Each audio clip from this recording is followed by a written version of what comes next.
तो नेक्स्ट हमारे पास question number 7 है। तो क्वेश्चन नंबर 7 में हमने सिंप्लीफाई करना है। यहाँ पे रेडिकल की फॉर्म में लिखा हुआ है ये क्वेश्चन। तो x की पावर 15 है, y की पावर 35 है, डिवाइडेड बाय z की पावर यहाँ पे 20 है, और इसका इंडेक्स क्या है सारे का 5। तो सॉल्यूशन में हम क्वेश्चन को पहले एज इट इज़ लिखेंगे। उसके बाद ये इसकी रेडिकल फॉर्म है, हम इसको एक्सपोनेंशियल फॉर्म में लिख लेंगे। तो एक्सपोनेंशियल में लिखने का तरीका स्टूडेंट्स मैंने आपको बताया था कि आपने ये जो इंडेक्स होना है इसको 1 ओवर में लिख लेना है। उसके बाद ये 1/5 मल्टीप्लाई होगी हर एक वेरिएबल की पावर के साथ। तो हम क्या करेंगे, पहले 15 से मल्टीप्लाई करेंगे 1/5 को, फिर 35 से मल्टीप्लाई करेंगे, और डिवाइडेड बाय फिर हम 20 से मल्टीप्लाई करेंगे। तो यहाँ पे आ जाएगा 5 1s are 5, 5 3s are 15। यहाँ पे आ जाएगा 5 1s are 5, 5 7s are 35, 5 1s are 5, 5 4s are 20। यहाँ पे आ जाएगा, यहाँ पे 3 1 से मल्टीप्लाई हो जाएगा तो x की पावर क्या आ जाएगी 3, यहाँ पे y की पावर आ जाएगी 7, और z की पावर आ जाएगी 4। तो ये हमारे पास इसका फाइनल आंसर होगा। नेक्स्ट इसका पार्ट नंबर 2 है, जहाँ पे 27 की पावर 2x है, ऊपर हमारे पास इसके अंडर रूट है, और इंडेक्स क्या है 3। तो सॉल्यूशन में पहले क्वेश्चन को एज इट इज़ लिखेंगे, उसके बाद हम इस 27 के फैक्टर्स बनाएंगे। तो जब 27 के हम फैक्टर्स बनाएंगे तो ये हमारे पास आ जाएगा। तो 27 के फैक्टर्स हम बनाएंगे तो ये हमारे पास आ जाएगा 27, इसको हम 3 से डिवाइड करेंगे तो 9 आ जाएगा, 9 को 3 से डिवाइड करेंगे तो 3 आ जाएगा। इसी तरह से 3 को हम 3 से डिवाइड करेंगे तो 1 आ जाएगा। तो हमारे पास फैक्टर्स बनेंगे 3 मल्टीप्लाई 3 मल्टीप्लाई बाय 3। तो हम इसको लिख सकते हैं 3 की पावर 3, और 2x ऑलरेडी उसकी पावर थी, और 1/3 जो है हमने यहाँ से लिख लिया। ये जो इंडेक्स था इसको हमने पावर की फॉर्म में लिखा, तो ये आ जाएगा हमारे पास 1/3। तो यहाँ से 3 और 3 आपस में कैंसिल हो जाएंगे, तो हमारे पास आ जाएगा 3 की पावर 2x। नेक्स्ट है जी इसका पार्ट नंबर 3। तो क्वेश्चन में गिवन है जी 6 इंटू 3 की पावर है n+2 डिवाइडेड बाय 3 की पावर है n+1 माइनस 3 की पावर n। तो सॉल्यूशन में पहले क्वेश्चन को एज इट इज़ लिख लेंगे। तो यहाँ पे हम इस 3 की पावर को सेपरेट करेंगे। किस तरह से करेंगे, 6 को हम एज इट इज़ लिख लेंगे, 3 की पावर है n+2, हम इसको 3 की पावर n मल्टीप्लाई 3 की पावर 2 में अलग-अलग लिख सकते हैं, क्योंकि हमने रूल्स के अंदर पढ़ा था कि अगर दो बेस सेम हों उनकी पावर्स को हम ऐड करते हैं जब वो आपस में मल्टीप्लाई होते हैं। तो इसका मतलब है अब हम इसको दोबारा रिवर्स करेंगे तो हमारे पास क्या आ जाएगा n+2। सेम हम यहाँ पे 3 की पावर n+1 को भी ब्रेक कर लेंगे, तो ये आ जाएगा 3 की पावर n मल्टीप्लाई 3 की पावर 1 माइनस 3 की पावर n। अब ऊपर वाली वैल्यूज़ में से और नीचे वाली वैल्यूज़ में से हमारे पास कॉमन आ गया 3 की पावर n। तो ऊपर वाली वैल्यूज़ में 3 की पावर n कॉमन लिख लिया, तो नीचे वाली में भी आ गया, तो दोनों आपस में कैंसिल हो जाएंगे। तो जब यहाँ से 3 की पावर n कॉमन आया था तो पीछे हमारे पास बच गया था 6 मल्टीप्लाई 3 की पावर 2, और नीचे हमारे पास रह जाएगा 3 की पावर 1 माइनस, अब 3 की पावर n को 3 की पावर n से डिवाइड करेंगे तो 1 आ जाएगा, तो नीचे आ जाएगा 3 माइनस 1। तो 6 मल्टीप्लाई 3 की पावर 2 हमारे पास होता है 9, और यहाँ पे आ जाएगा 3 माइनस 1 2। अब 6 को हम 2 से डिवाइड करेंगे तो आ जाएगा 2 3s are 6। 3 को मल्टीप्लाई करेंगे 9 से तो हमारे पास फाइनल आंसर क्या आ जाएगा 27। अब नेक्स्ट क्वेश्चन नंबर 8 है। तो सबसे पहले इसकी स्टेटमेंट को समझते हैं। The sum of 3 consecutive odd integers is 51, find the 3 integers. तो यहाँ पे ये बताया जा रहा है कि 3 नंबर्स हैं कंसेक्टिव ऑड इंटीजर्स, उनको हम करें ऐड, तो उनका जो सम है वो 51 के इक्वल आता है। तो हमने बताना है कि वो 3 इंटीजर्स कौन से हैं जिनको हम ऐड करें तो 51 आता है। तो लेट कर लेते हैं कि फर्स्ट इंटीजर जो है वो x है, सेकंड इंटीजर x+2 है, थर्ड इंटीजर आ जाएगा x+4। अकॉर्डिंग टू कंडीशन में इन तीनों का हमने सम लेना है। तो ये किसके इक्वल आ रहा था? 51 के। तो x+x+2 plus x+4 is equal to 51। तो यहाँ पे आ जाएगा x+x आ जाएगा 2x, इसके अंदर x ऐड करेंगे तो 3x आ जाएगा, 2+4 आ जाएगा 6। अब इक्वल के इस साइड पे प्लस है, उधर जाके माइनस हो जाएगा।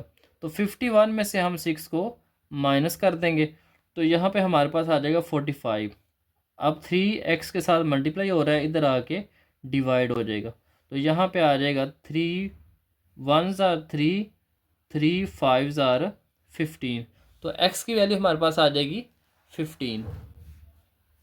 अब फर्स्ट इंटीजर हमारे पास आ गया 15।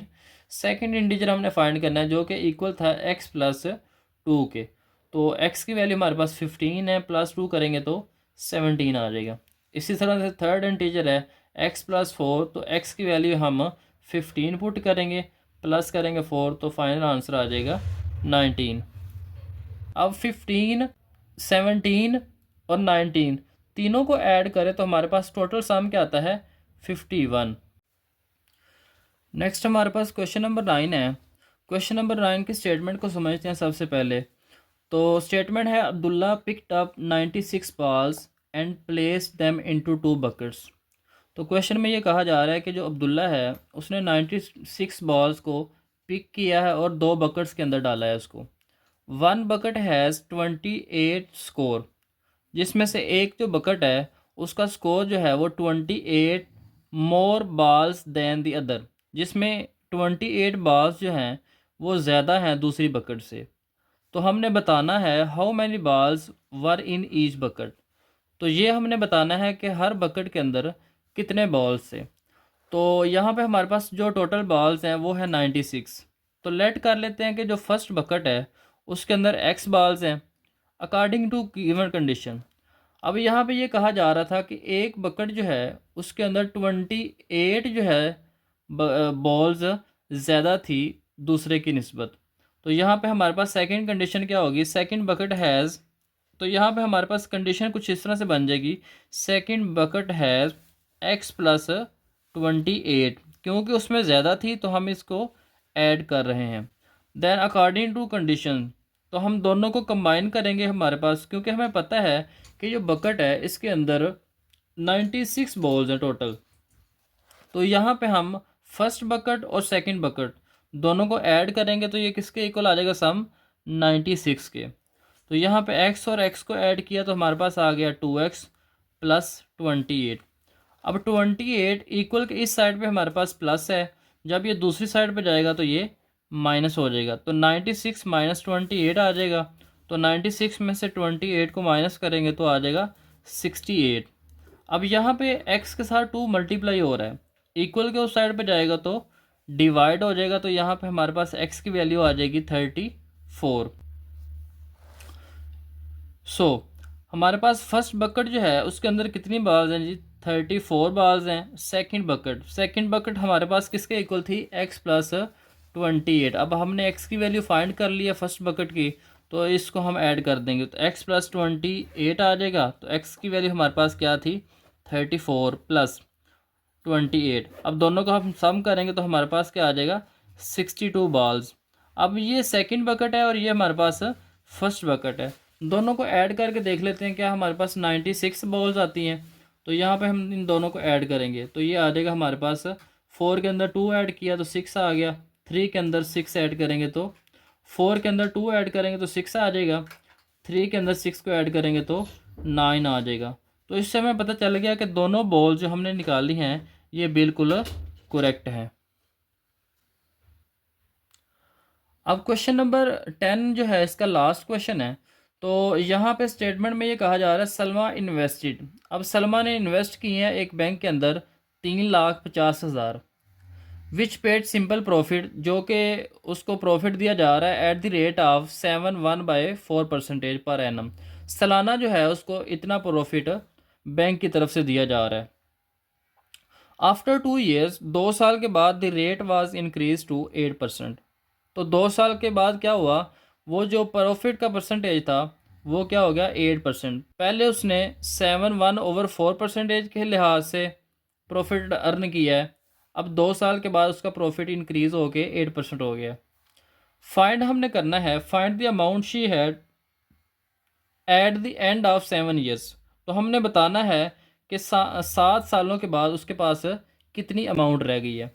तो यहाँ पे हमारे पास ये जो 3,50,000 है ये है प्रिंसिपल अमाउंट, इसको हम पी से लिखते हैं।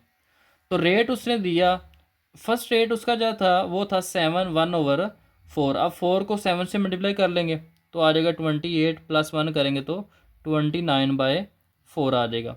तो इसको डिवाइड करेंगे तो 7.25% आ जाएगी, यानी तकरीबन 7.25% जो है उसको प्रॉफिट दिया जा रहा था। नेक्स्ट है जी टाइम। पहले 2 साल का इंटरेस्ट फाइंड करना है, तो यहाँ पे हमने पहले इंटरेस्ट फाइंड करना है। तो इंटरेस्ट हमारे पास फार्मूला होता है P multiply rate multiply by time divided by 100। अब पी हमारे पास 3,50,000 था, रेट हमारे पास था 7.25 और टाइम क्या था 2 साल का, डिवाइडेड बाय 100। अब यहाँ से ज़ीरो ज़ीरो आपस में कैंसिल हो जाएंगे, तो यहाँ पे रह जाएगा 3,500। 3,500 को मल्टीप्लाई करना है 7.25 मल्टीप्लाई बाय 2। जब इन वैल्यूज़ को मल्टीप्लाई करेंगे तो हमारे पास आ जाएगा इंटरेस्ट उसका 2 साल का 50,750। अब 2 साल का इंटरेस्ट निकाल लिया है, टोटल कितने साल का हमने निकालना था 7 सालों का। तो बाकी हमारे पास कितने साल रह गए 5 साल। तो यहाँ पे प्रिंसिपल अमाउंट वही है, रेट 8% हो गया 2 साल के बाद इंक्रीज़ होके, और टाइम हमारे पास अब क्या है 5 years। तो इंटरेस्ट हम फाइंड करेंगे यहाँ 5 सालों में उसने कितना इंटरेस्ट जो है वो लिया। तो प्रिंसिपल अमाउंट रेट R2 है, टाइम T2 है, यहाँ पे डिवाइडेड बाय 100 आ जाएगा।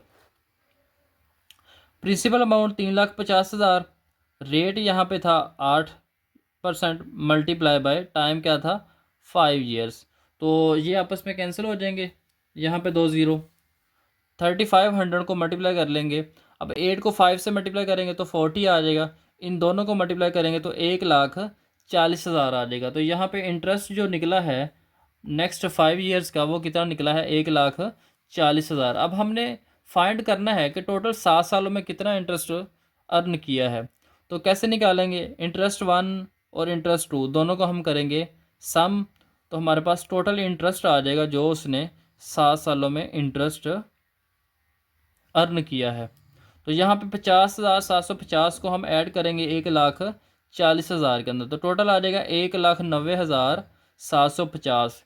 तो इतना जो है सलमा ने इंटरेस्ट अर्न किया है बैंक से 7 सालों में।